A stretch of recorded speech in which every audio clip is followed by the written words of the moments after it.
not talking to anybody in the outside world, and they don't know how to talk to a single person. And I don't believe that's the case. I know my voice went up dramatically there, but.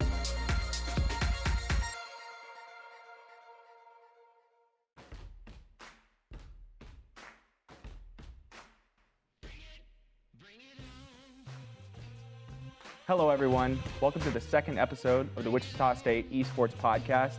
I'm extremely excited for this episode because with me we have 4 varsity players from our 4 varsity gaming titles.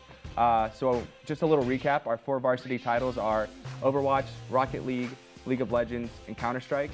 So I'm gonna let the players introduce themselves and we'll start with Overwatch. Yeah, I'm COLTON GOODON. My in-game name is Glacier. I'm a support for our Overwatch varsity team for Overwatch. And I'm majoring in criminal justice with a minor in psychology. My name's GALLEGOS. I'm majoring in mathematics with an emphasis in statistics. I'm part of the Rocket League team, and I'm a junior. Nice. Okay, let's go. Okay, my name's David Wynn. I play League of Legends, and I'm the jungler for the varsity team. My major is computer science, and my in-game name is Mickey Bear. Hi, my name is Evan Marchuka. I play on the Counter-Strike team. My major is aerospace engineering, and I'm trying to go for a minor in international business and math. And my role is like an entry fragger or like a lurker. Nice. Well, guys, I'm excited. I'm very excited. This is a conversation that I think it's necessary, and it's something that I've wanted to have for a long period of time at this point, because I think it's extremely important that not only the community understands what's going on, but your peers, your parents, people at Wichita State. I think it's extremely important for them to get to know who you are, what you do, what your major is, how you balance your social life and playing games, and what it takes to compete at a very high level within varsity collegiate esports. And these are all things that we're definitely going to touch on, and I'm extremely excited to have you on the set to talk about these things. So one of the first questions that I have for you all is, and we can start with any one of you, just whoever wants to kind of pick it up, but what got you interested in gaming? And why do you play games? Why are you interested in gaming, and why are you interested in the game that you play? I guess I'll go ahead and start. Actually, I got my first gaming console when I was like around 8 years old. My mom definitely did not want to give me one, but my dad was adamant on it, and I started playing Halo and just started playing competitively that way, and that's what started getting me into more shooters, more different games, just gaming in general. Picked it up from a Christmas gift early on.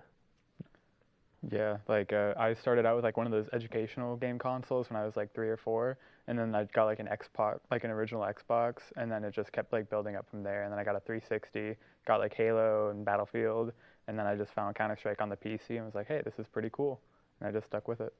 Nice, nice. Well, I mean, my first console was actually a GameCube. Yeah, I was pretty young back then. And then, I mean, from then on, it built up to like a DS, an Xbox, and then I eventually just got onto PC. And that's where I find my main joy is into playing PC, because I feel like with PC you can do much more than with console. Like obviously consoles are still getting better and better, but with PC I can just like multitask and do everything I want to at the same time while playing games. So that's why I chose the PC. Yeah, more economical. Yeah. Yeah, I got into gaming because of it was a family deal. All my siblings played, and we just that's how we socialized and got together, or got along, I guess you could say. So. Well, I think what's super interesting is I feel like everybody on this stage obviously has a background in gaming. I know for myself, I started with the Game Boy, the original Game Boy, the big block, the big gray block, and I put Pokemon in there, and that was the best thing in the world, and so that's kind of what started my interest. And so everyone here on the stage has played, casually to some extent. So was there a time in your life when you were playing casually and then something clicked and you decided you wanted to take things more seriously, I guess? I ended up, whenever I got a Wii U, I got it just for Smash Bros. On the Wii U. I actually was just a complete casual gamer at that point, just playing games. I was okay. My friends thought I was okay as well. And I started playing, and one of my friends invited me to a tournament.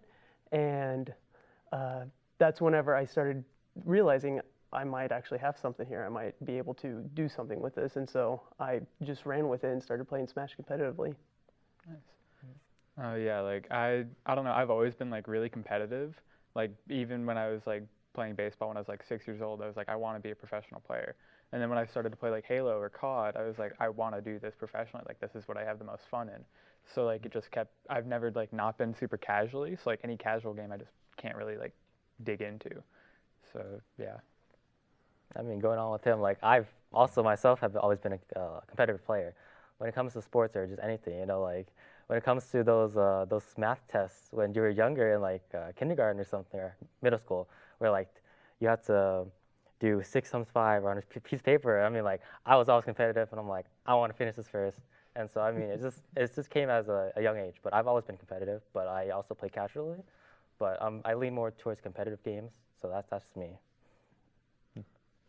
I've actually complete opposite. I was never competitive. Like I got into Rocket League because my brother was into it, and I just really, really enjoyed it. And like everything beyond that was like, you know, Zelda and stuff you're just not usually competitive in. So it's always been casual until the team actually. So. Nice. Well, I know for me, starting this program was something that started at a university level, and it was an initiative that, you know, Wichita State wanted to pursue. And so when I started to really landscape the scene and see what was out there in terms of collegiate esports, I knew this was something that we wanted to take very seriously. And so at that time, I started to think to myself, I need to recruit students who are who not only love to play games, but also want to play games at a very high level. And so I'm going to stick with the 2 players here on the stage who actually were part of the program in our first semester, which was super exciting. I'm going to ask you guys what your experience was like in our first semester as a varsity team. I know, just to preface a little bit, that, you know, we were kind of building the plane in the air at the time. But did you have any sort of preconceived notions about varsity gaming before you joined the team? And I guess throughout the semester, what changed? You know, was there something that, what changed throughout the semester? I guess I actually started playing the game Overwatch whenever it was in a beta, and I actually played that on PS4. And I had been playing competitively Overwatch throughout the entire way. And then whenever I heard that Overwatch was actually going to be one of the premier games of our varsity team, I just wanted to get into it. And so I started asking around how to get into it. And we actually had a club team at first, and we played with the club team. And then Tyler came along, and he was telling us that it's becoming varsity. We're doing all this stuff. We're going to have a room, all these PCs, and just as he says, we were building the plane in the air, and there was a lot of complications that came up at first, but it went pretty well overall, I'd say. Yeah, hey, you know, we were trying to figure it out as we went. It was just one of those things where, you know, we needed to understand what TESPA was, and, you know, what were the correct leagues to play in, and you know, our Rocket League team, like, we had to finalize a roster, John. That was one of those things where it was just like, okay, these kids are saying they can play. Oh wait, you know, I don't know if they can play at this time. So, talk about your experience a little bit, your first semester on the team.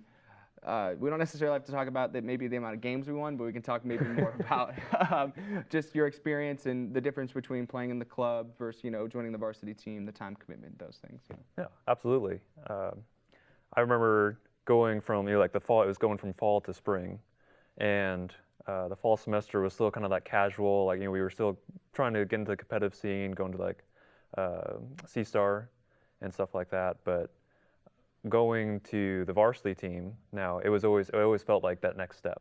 So even though, you know, it wasn't exactly like where we are at now, it still felt like we were going to that next step of competitiveness. And like same with this semester, we're going to the next step that we need to go to really be competitive. And so.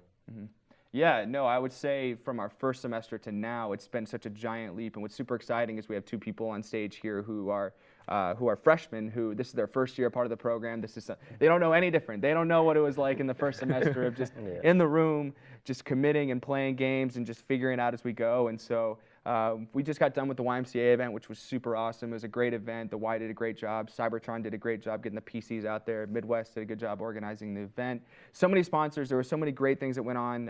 WSU TV did a great job of producing a great video about the event. And so what excites me is now the incoming freshmen here kind of have a standard. You know, they got to see what it was like to see people play on the main stage. They got to see people come out and support WSU Esports at a very high level. And so I guess my first question to you both is basically, what did you expect before you came to the program, and how have your expectations changed now that you are part of the program? I mean, I can go first.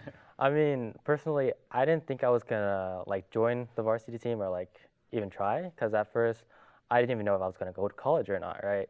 And so when I finally decided I was gonna go to college, I think I looked up like something on WSU, and then like the gaming tab up, right, popped up, and so then like I was like, wait, I remember seeing this, but like the deadline to try out was already gone, right? But I still wanted to try out.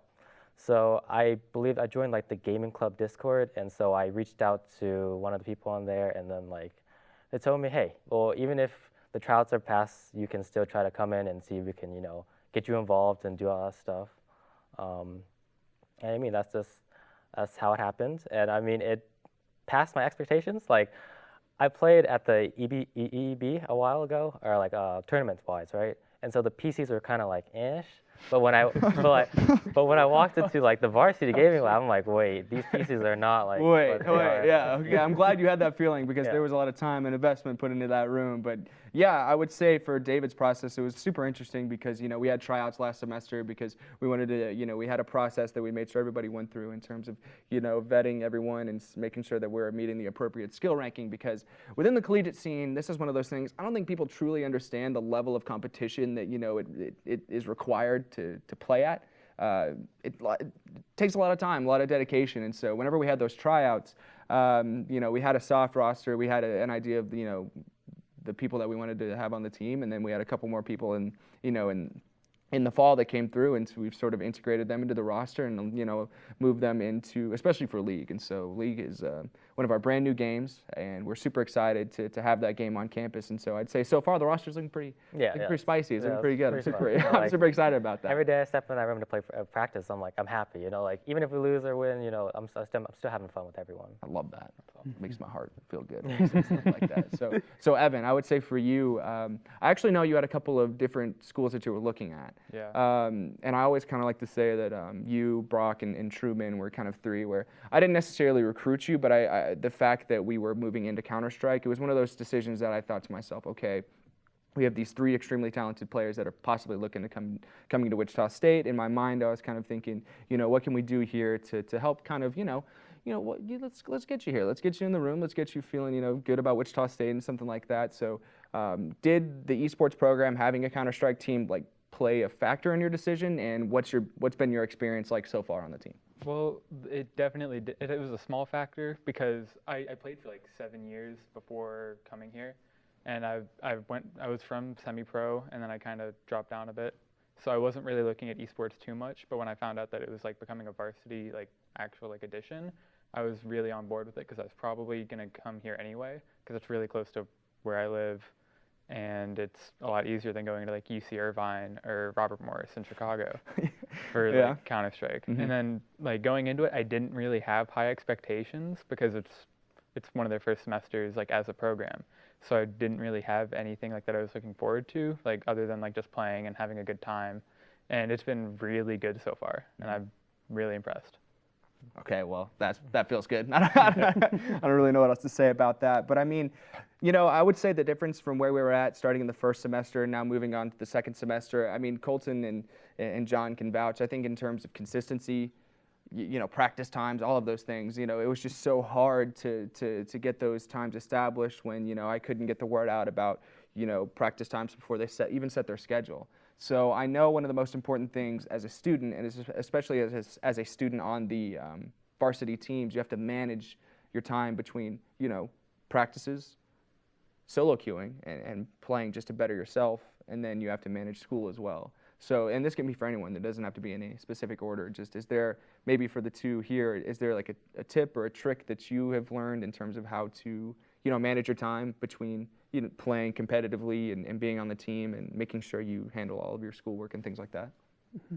It's all about time management, as you said. Bettering yourself, you can usually do those in your own free time, and everybody's schedules differ. If you're like any one of our teammates, they'll be queuing at 5 a.m. in the morning, and that seems to work out for them. But oh, jeez. Okay. We don't talk about that much. But yeah, it's just all about finding whenever you can play. The practice times before you even set your schedule, so it's about putting your classes around that, making sure that you are there for practice whenever it's time to be there, and in your free time, just bettering yourself.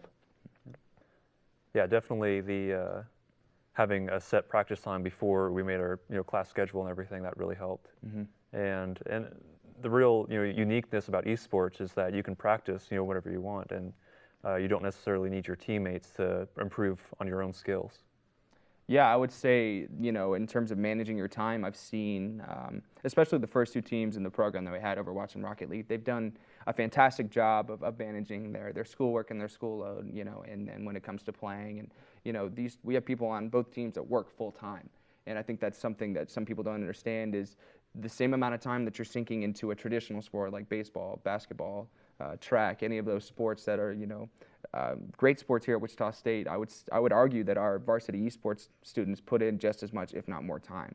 And it's maybe something that's not as physically taxing, but it's something that, especially esports, it dedicates a high amount of time, and it dedicates the demand of your attention. And so I'm going to move to Evan and David here. And so as freshmen, has the time on the varsity team in terms of time management, has it been overwhelming to you? Is it something that feels pretty seamless because you've been playing games your whole life? What are your thoughts? Okay, so I'll start. I mean, this is like not too bad. I mean, I went from like getting off of school at 3, going to work till 6, then practicing from 7 to 11, and then going right to bed. So like I have pretty good time management, I would like to think. I mean, there have been some times where it's not been too good, but overall it's been pretty easy to work in, and just not going like too overboard with like not doing any homework. Oh yeah, well, do your homework. As the coordinator, I always got to say grades come first, which they do. That grades come first. That's very important, and I want to make sure that we stress that. But what about you, David? I mean, I'd like to think my time management is like great, but I know it's pretty bad. Oh. But I mean, like, starting college, like I wanted my classes to be early so that I could get everything, done in the morning, and then in the afternoon I'm all free. So I think I managed it well. This first semester, I'm pretty sure it'll be fine for me, because I have like my morning classes start from like 8, and my latest class like ends at like 3. So I mean, I'm always on time for practice, and I have all my free time in the afternoon to do anything I want. So I mean, I think I'm fine. I think time management will be fine for me. Sweet. That's what I like to hear. I need to make sure that, the varsity players are taken care of. They are playing at a high level, and I see that every single day at practice. But one of the most important things is that they are, that they're taken care of, that, their physical well-being is good, their mental well-being, that they're managing their time efficiently. So it's good to hear as a coordinator. It's refreshing. I'm with you all at practice every day, but it's something that, I enjoy hearing. So we're going to probably try and move into kind of a different topic here, but I would say I'm going to ask you all kind of an interesting question. Are there any sort of myths or something about esports that you would like to dispel at this point? Is there something like, are there things that get on your nerves, or is there like the way people profile you, or any sort of maybe ignorance about esports, or is there something that frustrates you that you want to just get the message out now and just tell the people about what you do? Do you want us to start like alphabetically? Or? No, it can be. Look, once again, it's a conversation. We are just hanging out, just talking. Oh, man. I think an example that comes to mind was, well, so we were at the YMCA event, and one of the parents was asking us like how can we get involved and stuff, and she just didn't really know a whole lot about what esports was about, like, because it was, to her, she thought that us as players played all the games, at the same time, and like it wasn't anything irritating by any means, but it was just something that we have to keep in mind, that not everyone understands, what esports is all about, and like what we do individually compared to what we mean as a team, all wearing the same jersey. So. I mean, for me, like a lot of it is like when you play like a lot, like it really taxes like your mental health more than like people would think. Like from my experience, like playing 4 or 5 hours a day and like not like having any time to do anything else, it really like hurts you mentally, even if you don't recognize it. And it's something that not many people actually like realize, because it's really dangerous if you keep putting like stress on yourself to play better, and then you don't put time to do anything like more, I don't know what the word is, but like make sure you're mixing your time efficiently. Yeah. You're not just playing the game so much that it becomes frustrating. Yeah. And I think that's one thing as a program that we try and stress as well, because I'm always encouraging you all to make sure that you're joining other social groups and making sure that you all are, you know, doing other things. And I think that's the best thing about what I've seen in terms of our mix of players is the fact that their identity isn't necessarily wrapped up in you know, playing video games. And so I think that that's one of those things where it's up to the individual to make sure that they manage themselves and their time efficiently, but also we always have the resources here at Wichita State to make sure that, you know, we can take care of, you know, anything that any issue that you're dealing with. But I would say sometimes for me, as a coordinator, from a coordinator's perspective, that there always tends to be this myth or this stigma that varsity esports players or esports players in general is at the semi-professional or professional level, that there's this identity that they've assigned them, which is, you know, playing in a parent's basement super late at night, drinking an energy drink, not talking to anybody in the outside world, and, you know, that they don't know how to talk to a single person. And I don't believe that's the case. You know, I know my voice went up dramatically there, but that's just to dispel the passion that I have for, you know, just to get the word out there that, you know, that's not necessarily the case. You know, I know everyone here on this stage, you know, they go out, they have fun with friends, they play the game at a high level, but they hold a full-time jobs, you know. And so it's one of those things where, is that something that's ever frustrated you? Is that something that's ever really even crossed your mind, or? I think it's one thing, you know, coming into the varsity team is that, like, well, even before the varsity team was started, we had players who were, you know, engineering students, or one guy was working on his doctorate, you know, and we were just playing the same game, Rocket League, you know, and by no means is this guy who's working on his doctorate in physical health, you know, in his mom's basement, you know, and so, and that was just kind of a huge encouragement, I guess, to know that, like, okay, you know, these guys all have lives outside of these games that we can, you know, still be a part of. Yeah, I mean, I think something is that people say, like, people who play games are like introverts, but I think if you play a game and you're really passionate about it, it kind of makes you an extrovert, because you find other people who, you know, like the same game, and then you talk to them, and then it's like, oh, there's another friend of mine, you know. Like, I feel like playing games really does, you know, help you and develop you as a person. And some people say, you know, games don't do anything for you, they're violent, blah, blah, blah, but they're really not. I think games can be a hobby and something you can make as your profession or just something like that, you know. Mm-hmm. Yeah. And even if, like, you are introverted, like, if you, like, can meet other people who, like, play the same game or, like, play the same times as you, and you, like, get to talk to them, like, even if you are introverted, you can still, like, make friends that way, and then you're not, like, entirely, like, alone like they think you are. Mm-hmm. I think the YMCA event did a good job at that too, which they said that it was like 97% of people who went to that event have never been to a YMCA late night event again or before. I think it really fostered like a community in that kind of sense. It got a lot of people who might not have ever gone to a YMCA event there, and they're playing games with each other. They're playing the games that they love. Mm-hmm. Yeah, I would say that event was a huge success, and that's an amazing stat to me, because over 450 students came out to that event. And the fact that 97% of those students had never come to a late night event before, and just to set the scene a little bit, typically a late night event at the Y may revolve around some form of traditional sport, so you're going to be at a gym shooting a basketball or something like that, that they had over 450 students come to this event. 97% had never been to a late night event before. So I think it just really shows the community that there is a scene, especially within Wichita, where people are interested in this industry. They're interested in playing games. They're interested in the industry around playing games. And so that's why it was such a great opportunity for Wichita State to step into esports, because there are so many students on campus that play games at a high level. So, I mean, I can go into how I can't count how many students have just come into my office and just sat down on the computer, and I've got to know who they are a little bit and talk to them about, you know, what organizations they're a part of and why they started playing games, and you know, what got them into gaming and things like that. So it's been a huge, it's just been a lot of fun to see, you know, these students come in and you know, rally around just playing video games. That's been a lot of fun to see. So honestly, I would say for you all as a group, at this point, is there something, maybe a question that you have about another player's game, you know, that you may not necessarily understand, or is there a game that you, I don't know, Counter-Strike to Overwatch, League to Rocket League? I know John doesn't necessarily play as much PC-related games, so maybe it's a question of, let's say you're a console player, for example, where do you even start to get into PC gaming?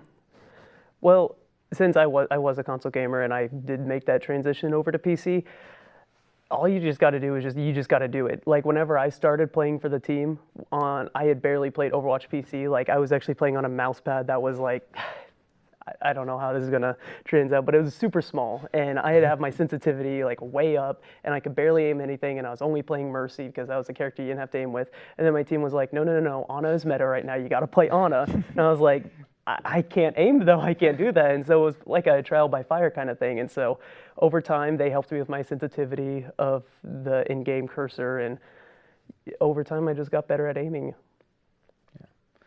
I mean, like for me, I played Overwatch. Like I was really high rank when I played it, and then I play Counter-Strike a lot. I kind of understand Rocket League. I mean, some of the stuff they do is crazy, but it's like easy to understand. But I have no idea what's going on in League. Like, how many champions are there again?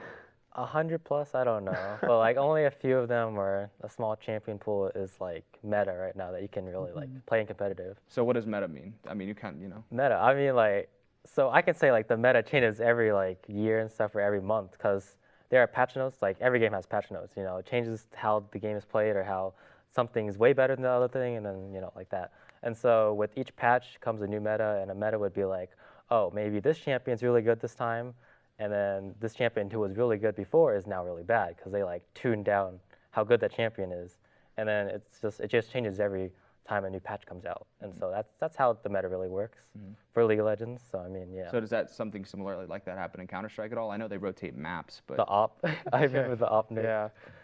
What he's talking about is a couple years ago, like they changed the movement speed, like when you're like scoped in with a sniper rifle, and it completely changed like how everybody played.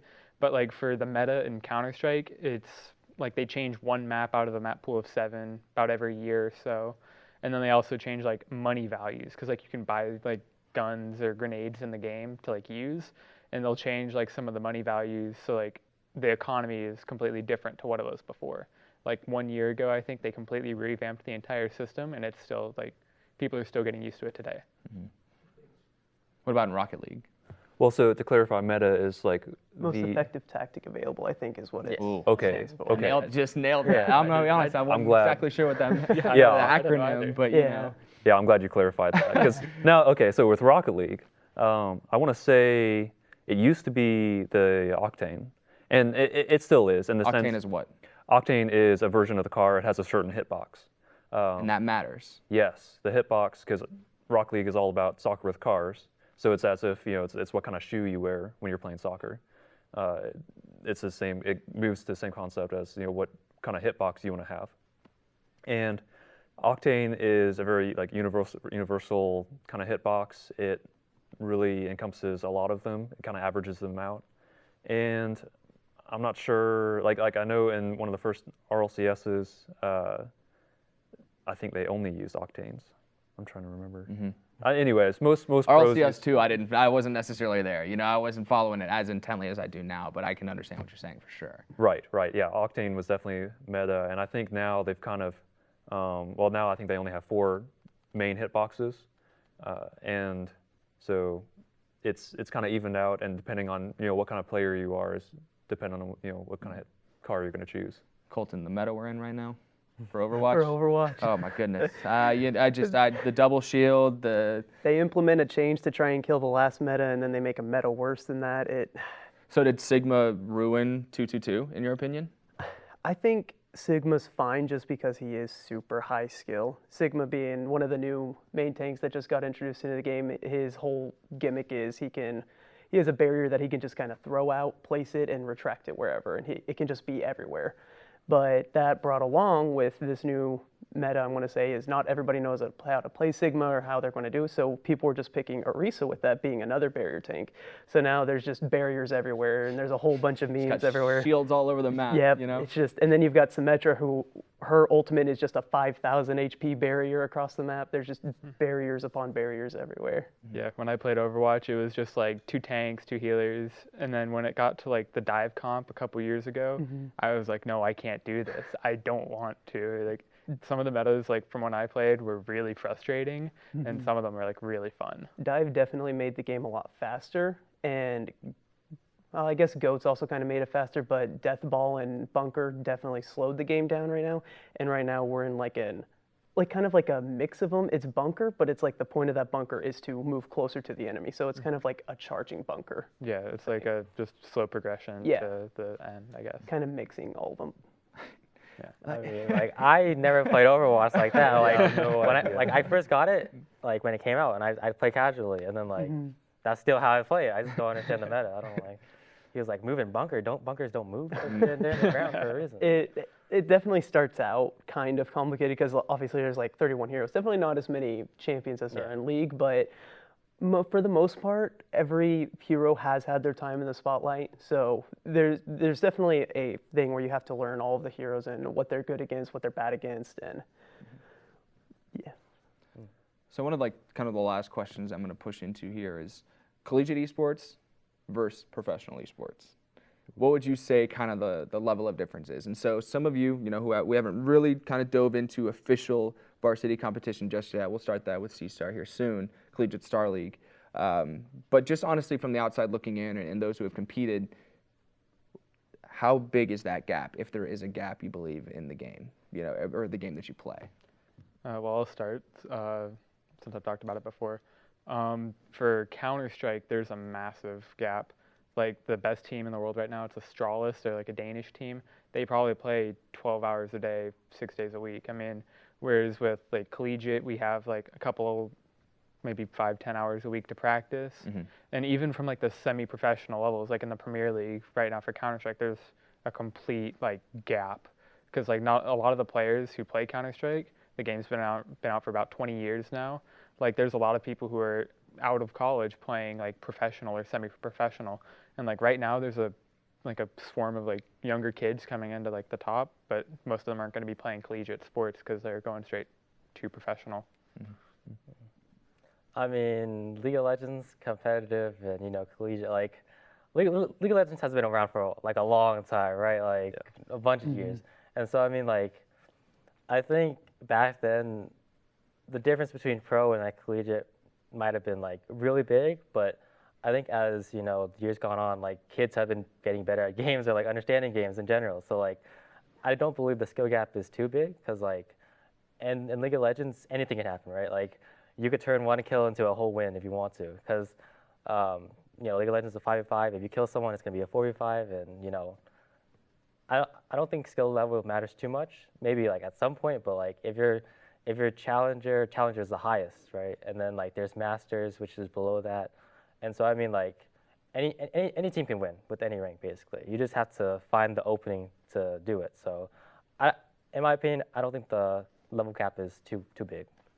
But that's just me. I think for Overwatch, the skill gap between professional and collegiate is definitely there. It's definitely very noticeable, but definitely not as much as League of Legends or CSGO because Overwatch has only been out for just about 3 years. There's not that much time for people to excel to the stars and be just phenomenally great. And obviously there are pro players that are really good because they've played like CSGO. They've had those kind of aiming mechanics, like Jay Jonak. He's a support for the New York Excelsior. He got on that team basically by being a ladder player, by playing solo queue competitive, and he was just really good. So that skill gap is definitely there, but it's definitely just not as much as League of Legends or CSGO. Yeah. I know that in Rocket League, I don't know if this is unique to Rocket League. I'd say the level gap for sure, like for average college players, you know, definitely a lot bigger than between collegiate and pro. And this might be unique to the Rocket League, but we've seen some pro players in collegiate tournaments, like Lichinio. We played against him one of our first games, and that was awesome. It was rough. We did play him. Yep. You know, let's just say we were a little trial by fire there. Yep. You know, we learned. We made a point, so they were beatable. We did. We scored. That's all we wanted. You know. So, and I think you point out too that one of the big differences is like how much time pro players can put into the game. You know, like pro players, that's their main job, 12 hours a day. Yeah. Whereas, like I know for myself, I'm lucky to get 2 hours a day just because you know I have a part-time job, going to school, and all that. So this is all about time management, and we get around it, and you know, we keep improving. But there's a big difference between 2 and 12 hours a day. Mm-hmm. You would expect someone to be 6 times better. So to wrap it up, is there a piece of advice that you would like to give maybe to an incoming freshman, or maybe you know a piece of advice that you would say, you know, let's say I'm a freshman and I'm or an incoming freshman, I'm looking for an esports program? Is there something to look out for? What should I be looking for if I want to play esports or do esports in college? You know, what should I be on the lookout for? I would say if you're not directly going onto like the varsity team or you don't make the team or anything, join the club. The club is open to everyone. Definitely. There's a lot of games. They meet weekly. There's a lot of cool people, and I know that our team is actually looking into it, but our team will look at like the club team and see if there are any like phenomenal players, and whenever like seniors like me graduate, they'll be starting to look probably at the club first and work their way that way. Yeah, I would definitely say just get involved. Like what you said, just get involved. If you're maybe not the best, you could still join the club. It's definitely better than not having that experience or not meeting the people in the club or in the varsity team. Yeah, I mean, I agree with everyone. Like, you don't have to be good to play like games. Just join and have fun with everyone. Right, and even like I know for myself, I am still very interested. You know, like, I'm still involved in the club, and even though like going to a varsity level doesn't mean you can't also just play casually. You know, Yeah. You definitely need, if anything, to take a break from being competitive and just play the game for fun. Yeah. Because that's what it's all about. Yeah. Well, I appreciate everybody coming out, having a conversation. Hopefully this conversation, hopefully it helps somebody. You know, if that's a parent who watches this and you know, is excited to see that, you know, these students up here on stage are students that work part-time jobs, work full-time jobs, or are part of different other organizations, and still play, you know, at an extremely high level, or maybe it's a senior in high school looking to be an incoming freshman at a university somewhere, and they see, you know, that it is possible to make it happen, to manage everything and be a collegiate esports player. I think there's a lot of value in that. So I appreciate everybody coming out, having a conversation. Please like and subscribe to the WCU Esports channel. This is our second episode. We continue to make more. We plan on, you know, making more episodes. So we're super excited about what we have going on here. Yeah, like and subscribe. Thank you so much.